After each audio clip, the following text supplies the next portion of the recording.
Donc quand je parle de l'abbé Pierre, de ses mains qui passent, quand je parle de l'abbé Pierre, de sa langue, cette odeur qu'il avait, je la ressens, cette langue qui bave dans la mienne, dans ma bouche, je la ressens.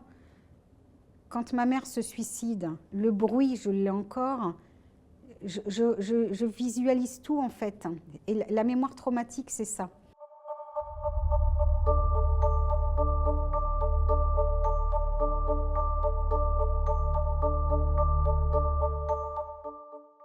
Bonjour, je m'appelle Rachel, j'ai 60 ans. Je suis la plus jeune victime avérée de l'abbé Pierre aujourd'hui. Et si j'ai accepté de parler, c'est tout simplement parce que j'estime aujourd'hui qu'il y a des vérités qui ont été cachées, l'institution, l'abbé Pierre, et tout simplement aussi parce qu'il y a d'autres victimes qui sont en souffrance et qui ont très certainement besoin de pouvoir se libérer comme moi j'ai pu le faire.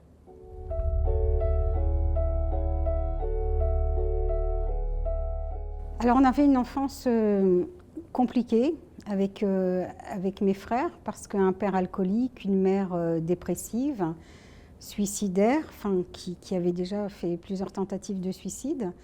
Mais je dirais que malgré tout, on était des vrais petits soldats. On était avec mes deux frères, Philippe et Gaëtan, hyper soudés et bien que livrés à nous-mêmes, on arrivait à avoir une vie tout à fait équilibrée.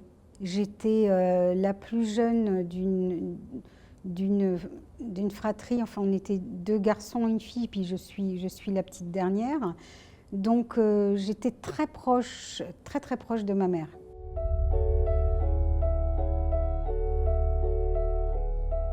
On est à l'aube de 1974 et ma mère, en allant chez Emmaüs, rencontre un monsieur qui est là, que tout le monde appelle Monsieur René. Et on comprend très vite avec mes frères, avec mon père, que cet homme n'est pas qu'un simple ami, qu'un simple confident. On comprend et qu'en fait, il est son amant. Il est son amant, tout le monde le sait apparemment, et Emmaüs, l'abbé Pierre le sait aussi. Et à partir de là, ce monsieur René en question, qui par la suite va devenir mon beau-père, a une petite chambre à Emmaüs. Et quand ma mère n'est pas là, enfin qu'elle va se balader pour chercher des vêtements ou des choses comme ça, il en profite pour me toucher, pour me mettre sur ses genoux, pour me caresser. Et il me dit que maman étant malade, il ne faut pas lui dire parce qu'elle ne comprendrait pas et qu'elle pourrait être jalouse de la relation qu'il y a entre nous. Et donc avec mon beau-père, c'est vraiment là que ça commence, par des attouchements au départ. À l'époque, je ne comprends pas trop ce qui m'arrive. J'ai l'impression en tout cas que ce qui m'arrive n'est pas normal, mais en même temps, je connais rien de la sexualité, je connais rien de mon corps, je connais encore moins le corps d'un adulte, donc je ne peux pas me positionner. Voilà, mais je comprends en tout cas que ce qui m'arrive n'est pas normal. Et je le comprends pourquoi? Parce qu'il faut savoir que mes parents travaillent dans un hôpital psychiatrique à l'hôpital Esquirol, à Saint-Maurice, dans le Val-de-Marne. Et jusqu'à l'âge de mes 10 ans, c'est-à-dire jusqu'en 1975, je vis et j'apprends à vivre au milieu de personnes qu'à l'époque on appelait des débiles profonds. C'était le terme de l'époque, hein, bien évidemment, il faut remettre les choses dans leur contexte. Et ce sont des personnes atteintes, des personnes qui peuvent être violentes, des personnes qui peuvent avoir un visage très souriant et qui, à n'importe quel moment, vont vriller et vont vraiment être agressives. Mais on nous apprend, les infirmiers qui travaillent en psychiatrie nous apprennent à vivre en communauté, c'est-à-dire que les soignants, les malades, tout le monde se côtoie dans cet hôpital qui est un lieu ouvert avec des grands parcs et où on échange beaucoup de choses.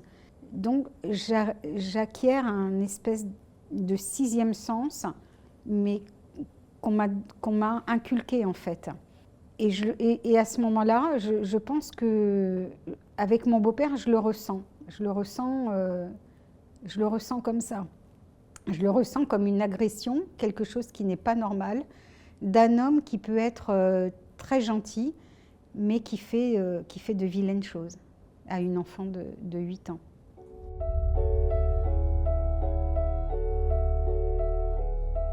En 1975, il y a le feu chez moi. Mon père s'endort avec une cigarette, tout est brûlé à la maison. Et avec mes frères, on devient ce qu'on appelle pupille de l'État.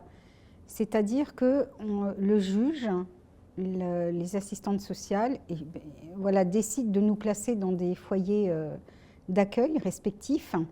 Donc à l'époque, on appelait ça la DAS, maintenant c'est devenu l'ASE. Et donc, on est placé. Et quand j'ai 11 ans, j'en parle à la psychologue qui vient nous rendre visite. J'en parle également à la directrice du foyer. Et là, on me dit, est-ce que tu es sûre que tu maintiens ce que tu dis? Je dis oui. Sauf qu'à l'époque, tout le monde connaît mon beau-père. Tout le monde sait qu'il a une proximité avec l'abbé Pierre. Et là, la directrice me gifle, elle me gifle fortement. C'est une manière de me réduire au silence une fois de plus. Et là, je perds complètement confiance en l'adulte et je me referme et du coup, je ne parle plus.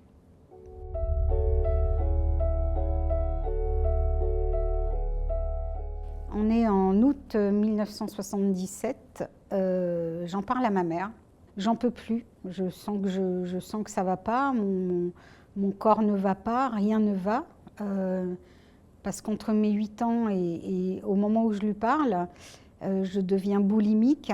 Je me dis que qu'en devenant moche, grosse, on voudrait me lâcher, que je ne serais pas belle, et puis que cette boulimie, le fait, voilà, compensait beaucoup de choses. Et je dis à ma mère ce soir-là, écoute, il faut que je te dise quelque chose. Quand tu n'es pas là, quand tu vas en maison de repos, René me fait des choses. Alors je m'attends à ce qu'elle crie, à ce qu'elle hurle, comme peut-être n'importe quelle maman aurait pu le faire. Et à ce moment-là, elle me dit juste va manger quelque chose et reste dans ta chambre. Et le lendemain matin, je vais la voir, elle est toujours allongée sur son lit, mais je la sens un peu vaseuse. Et je vais lui chercher un verre d'eau, j'entends un bruit en même temps dans sa chambre. C'est un clac spécial que faisait la fenêtre quand on l'ouvrait. Et quand je cours, je vois ma mère sur le rebord de la fenêtre. Et ce que je retiens en fait à ce moment-là, c'est quand elle me regarde, nos regards se croisent. Et je me dis, jure-le. Je dis, maman, non, ne saute pas, jure-le.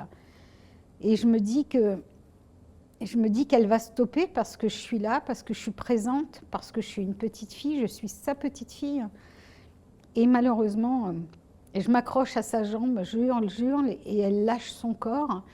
Et au moment où elle lâche son corps, j'entends un bruit effroyable. Et je me penche à la fenêtre et je vois le corps de ma mère disloqué et le crâne éclaté par terre.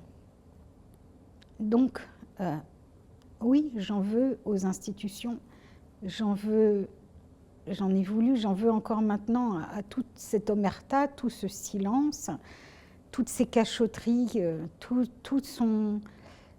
toute cette systémique, tout ce qui a été mis en place autour de l'abbé Pierre, parce que ma mère a été un dommage collatéral. On a privilégié un symbole parce qu'il était aimé des Français. Et ça, aujourd'hui, c'est pas supportable de pouvoir s'imaginer que des gens qui savaient, on a retrouvé des courriers dans les archives. Aujourd'hui, on ne peut absolument pas douter ou remettre la parole des victimes en question.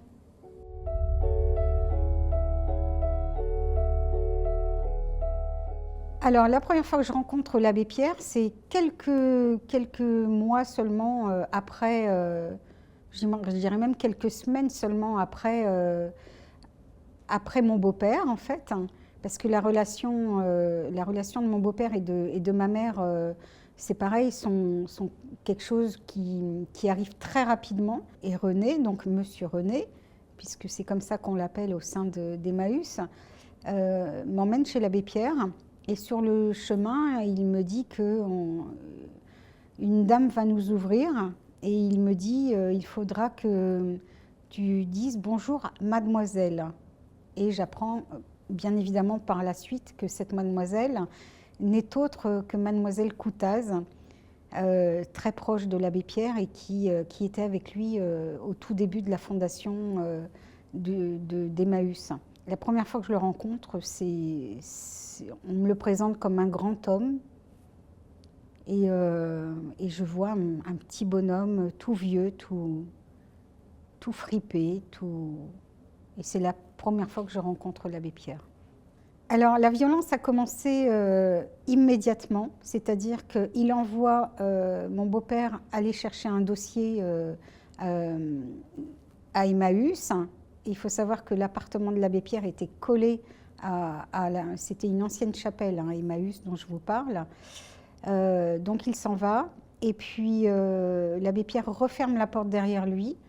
Il va que quelques secondes à ses occupations, il ne s'occupe pas de moi et puis d'un seul coup, il commence à me parler de banalités, à savoir comment je vais, est-ce que je suis une petite fille obéissante, est-ce que je suis sage.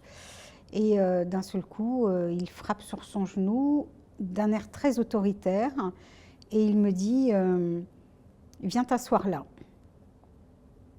Je vais m'asseoir sur ses genoux et puis à peine assise, il me saisit très fortement, il s'agrippe à moi, il me fait très mal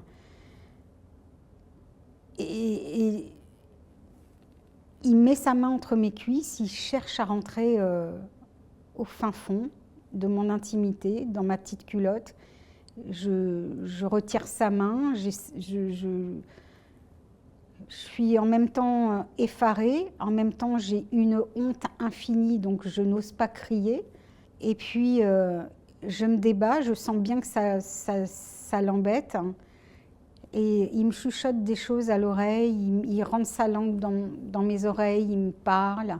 J'entends des bribes de mots, tranquille, sage, reste.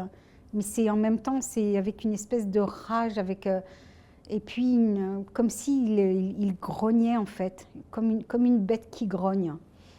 Et à un moment donné, très violemment, il m'attrape la mâchoire. Il la retourne vers son visage et là, l'effroi total, il me fait rentrer sa langue au fond de ma bouche. Il tourne.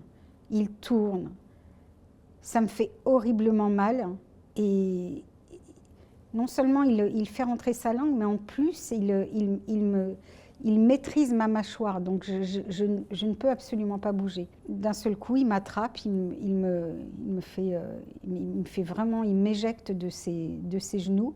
Et puis, comme de rien n'était, comme si rien ne s'était passé, il me dit « Allez, retourne t'asseoir là-bas ». Et à ce moment-là, le temps m'a paru infini.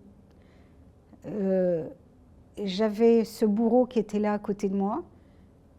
Et dans ma tête, je criais au secours pour que mon autre bourreau revienne dans le bureau pour me délivrer.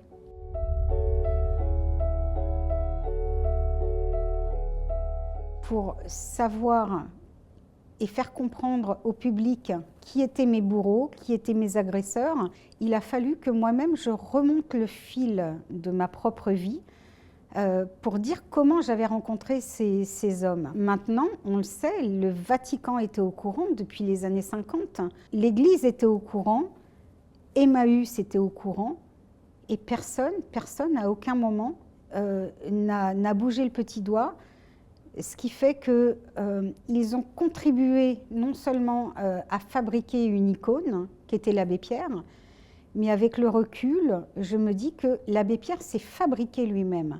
Il a agi en toute impunité derrière sa soutane, derrière son titre d'abbé.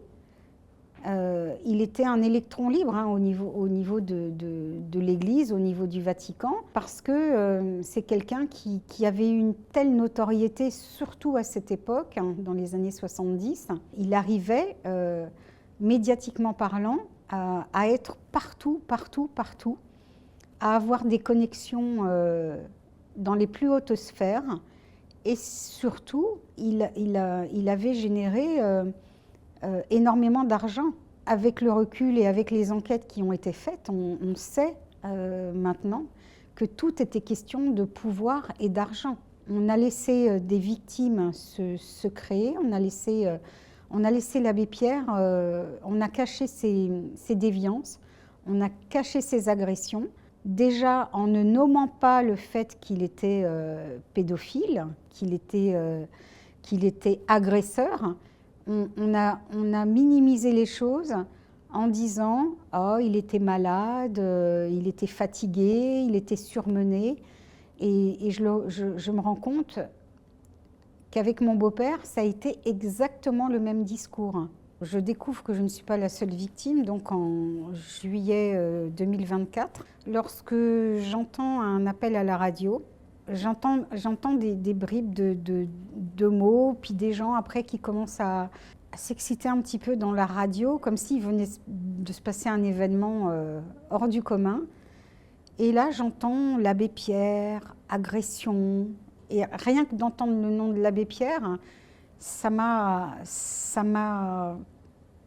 saisi en fait. Je n'y crois pas. Je dis mais c'est pas possible, il est mort, enterré, ça y est, il fait partie de mes souvenirs. J'ai enfoui ça, j'ai fait un travail énorme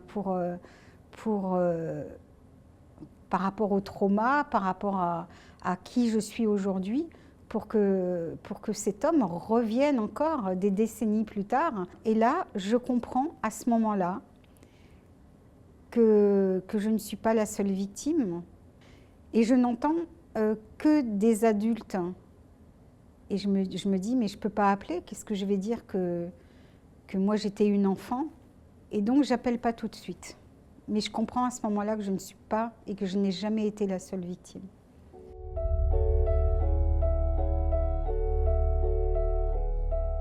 Émotionnellement, ça a été effroyable.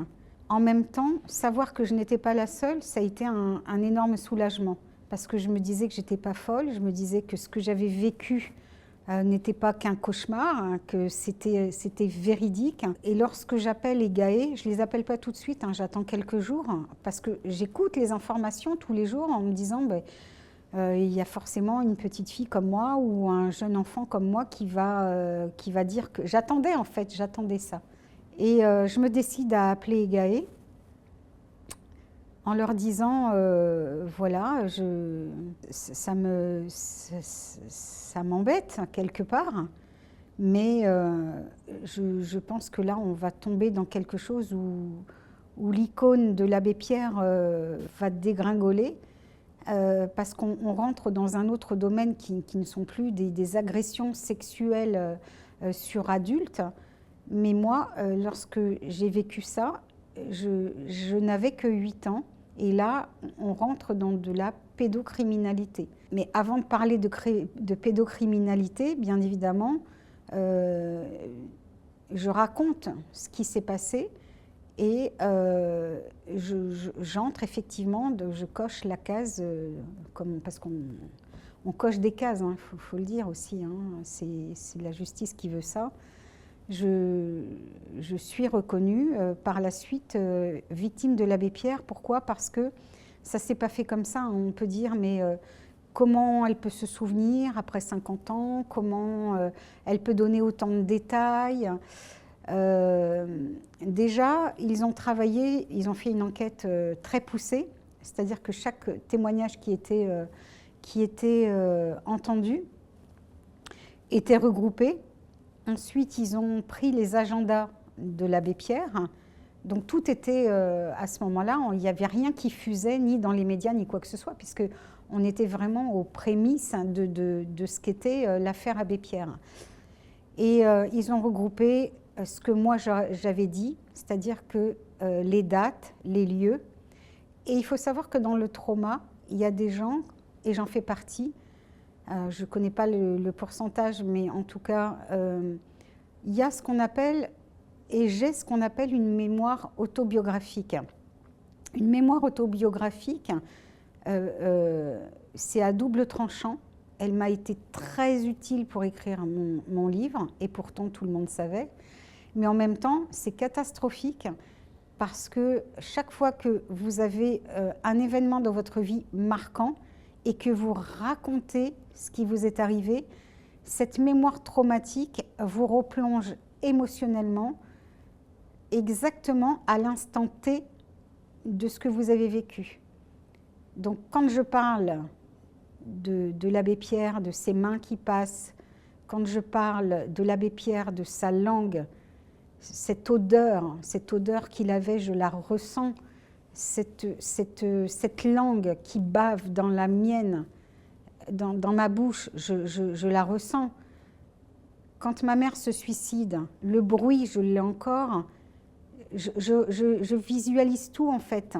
Et la mémoire traumatique, c'est ça. On vit avec ce qui nous est arrivé, mais on est aussi obligé de quelque part, on a deux solutions, hein. C'est soit on part en vrille, ou soit on décide que la vie, c'est pas que ça vaut le coup d'être vécu et on se bat. Moi, j'ai pris l'option d'essayer d'être plus forte que ça, de me battre, et pour ça, je me suis donné les moyens.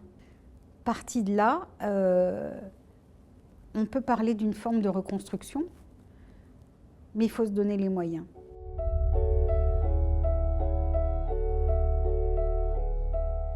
Alors l'écriture, déjà, pour moi, ça a été pour plusieurs raisons. Déjà, parce que je me suis dit que les institutions, on ne peut pas laisser autant de choses se faire en sachant que l'abbé Pierre a fait du mal autour de lui, sans pour autant ne pas réagir et faire abstraction des victimes. Ça, c'est une première chose. La seconde chose, et il y en a plein, s'il fallait les énumérer, ce serait complexe, mais la deuxième chose, c'est aussi pour les victimes qui ne sont plus là, parce qu'il faut savoir qu'il y a des victimes aussi qui se suicident lorsqu'elles savent que leur bourreau est à côté, lorsque leur bourreau va sortir de prison. Les victimes qui sont encore en souffrance, parce qu'au moment où je vous parle, dans ceux qui vont m'écouter aujourd'hui, peut-être qu'une personne a un secret caché au fond d'elle parce qu'elle a été abusée par un oncle, ou il a été abusé par un oncle, ou par quelqu'un de proche, ou par un père. L'inceste aussi fait partie de mes combats aujourd'hui, et de ces voix de victimes, qu'elles puissent sortir, parce qu'il faut absolument dire aujourd'hui ce qui est important. Et vous parliez tout à l'heure de reconstruction. La honte que j'avais moi, enfant, et que j'ai portée pendant des années, des décennies, aujourd'hui la honte, elle est de l'autre côté. Elle est du côté des agresseurs. Et c'est ça qu'il faut bien comprendre, c'est que pour vous aider, il faut vous dire que la honte, ce n'est pas vous, la honte, ce sont eux, ce sont les agresseurs. Et que si on ne dit rien, si on ne fait rien, ils continuent en toute impunité. Et ça, que ça soit dans les violences conjugales, dans toute violence qu'elle soit, on ne peut pas se taire.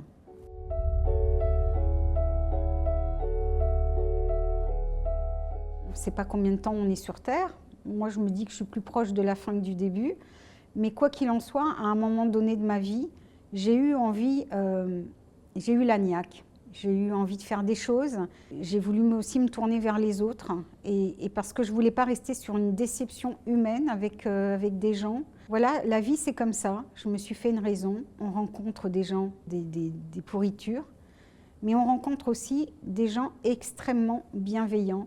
Moi, je suis quelqu'un maintenant, je suis hyper positive parce que la vie est belle, mais il faut y croire. Et pour y croire, on doit se donner les moyens. Merci.